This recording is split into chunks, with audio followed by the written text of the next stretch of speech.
Hello YouTube, Dave here again. Today I've got another Kickstarter that I want to help promote on this channel. Today I'm taking a look at the Dungeons & Dragons 5th edition condition tokens. This is being put out by Airmail Adventures, and there will be a link in the description below to the Kickstarter page if you want to check it out, because I think these things are going to be just absolutely awesome. Conditions in RPGs are something that can take up a lot of time in your game. I know that as a dungeon master in previous editions, or even as a player, I've spent a ton of time flipping through books trying to find the specific rules details to go with the various conditions that can be inflicted on you. And even as a dungeon master with the information on the screen in front of me, I find that it can sort of start to get frustrating when players are constantly asking you what their condition does whenever it comes up to their turn, or someone else's turn that might try to heal them or something. It just takes up sort of an unnecessary amount of time. So this product is meant to be a player aid which tackles that problem, because these are things that you can distribute to the players as they get the certain conditions inflicted on them, or if you're a player you can just sort of have these with you that you can use whenever something like this happens to you. There are going to be 20 tokens in total. The first 14 are already set in terms of their design. These are the first 5 that were done for the purposes of having like prototype for a Kickstarter. But the last 6 are going to be sort of community designs, which I think is a really awesome idea in the way to sort of helping keep your backers sort of engaged and have a sense of, I guess, pride in the product itself. It's just a really cool idea, and I really appreciate it. If you back it to the point where you are getting a set of tokens, you do get the full set.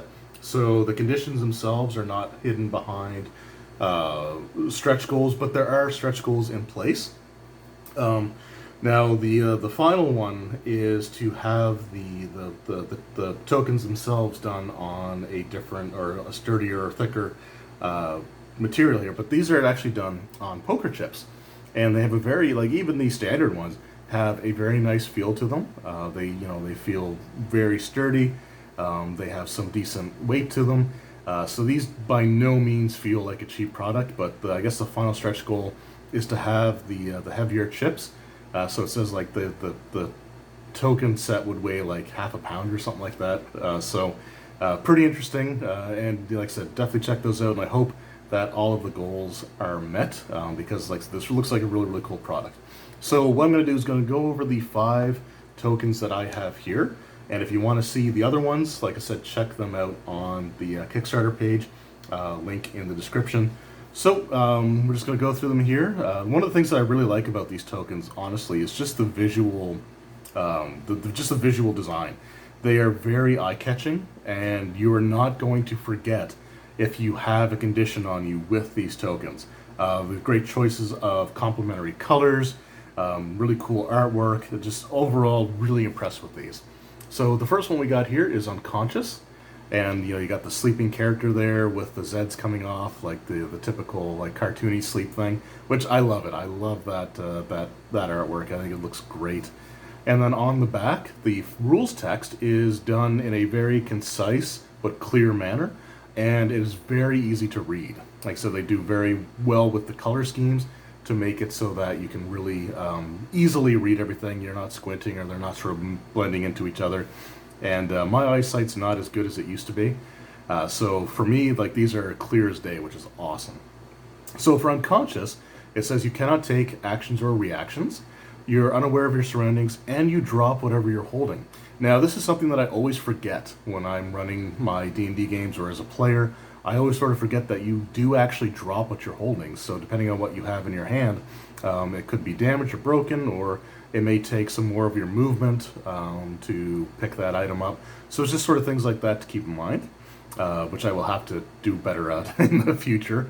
It says you also auto-fail any dex or strength save, so if you're unconscious and a fireball gets thrown at you, there's no way you're dodging out of the way. Attack rolls against have advantage, and critical if within 5 feet. So it gives you all the information that you need there, which is great. The next one we've got here is Incapacitated.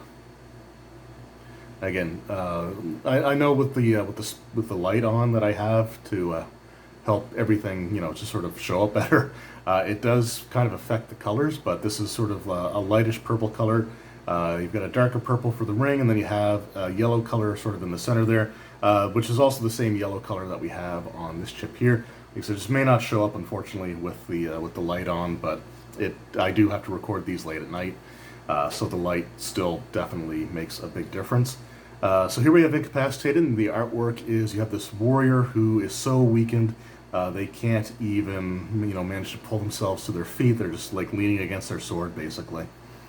And then on the back, it just simply says, cannot take actions or reactions. So we got that one. Up next, we have Petrified. And I love the artwork here as well. You have like very, orange, and you got the green and sort of the brownish color in the outer ring. And then you have the hand reaching up and trying to like grasp. But you can see it's slowly turning to stone there and starting to form cracks. It's just really nice art. I love the art decisions on all of these. And this one says, you are incapacitated, you can't move or speak, you're unaware of your surroundings, attack rolls against have advantage, and you are resistant to all damage and immune to poison and disease. So we got that one there. And then we have Blinded. So again, this is another really cool looking one. You got the eye with the scar going across like the iris, the pupil. And again, just really nice choice of colors. And then on the back, you sort of like the light pink and the darker brown color. So you auto-fail any ability check requiring sight. Attack rolls against have advantage, and attacks that you make have disadvantage. So again, just gives you all that detail there. And then we've got my favorite one here. This is the poison token. The reason that's my favorite is because the dark purple color of the main body of the token is my favorite color. So for me, that's, again, the reason that I like this one the most. It's just my favorite color, but I will say, again, the white ring adds some visual flair to it, but the green for the poison complements the rest of it very, very well. Again, very, very visually pleasing token to have there. And then on the back, it just says, creature has disadvantage on attack rolls and ability checks. So those are the ones that I have available. There are several more that you can check out on the Kickstarter page. One of my favorite ones has to be the Charmed condition, which has just like the love hearts sort of like artwork on them. That one looks really, really great. So yeah, those are the products. There's, like I said, there's more to check out.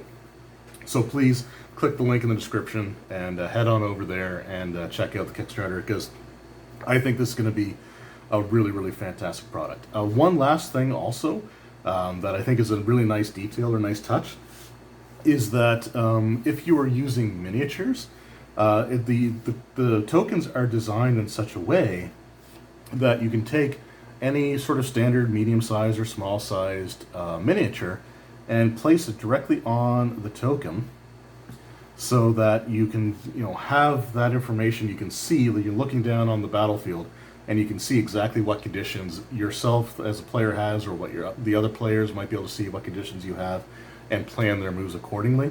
So again, it's just a nice little touch there. You lose the artwork, but you still can see exactly what the condition is, which is great. And yeah, it's a nice little design decision that they didn't have to make, but I'm really super glad that they did, because this is something that, again, can really help out just overall making life a lot easier for everyone. So I'm really impressed with these.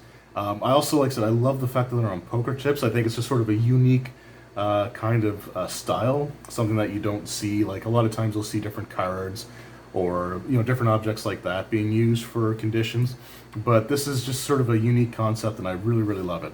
I'm also not gonna lie, when I first got these, I couldn't help myself, but I had to take the chips and just sort of do that a couple of times to sort of get that sound, because I am not a gambler, and I will probably never get a chance to do that with real legitimate poker chips, so I'm doing it by proxy. But that's just more of a personal thing.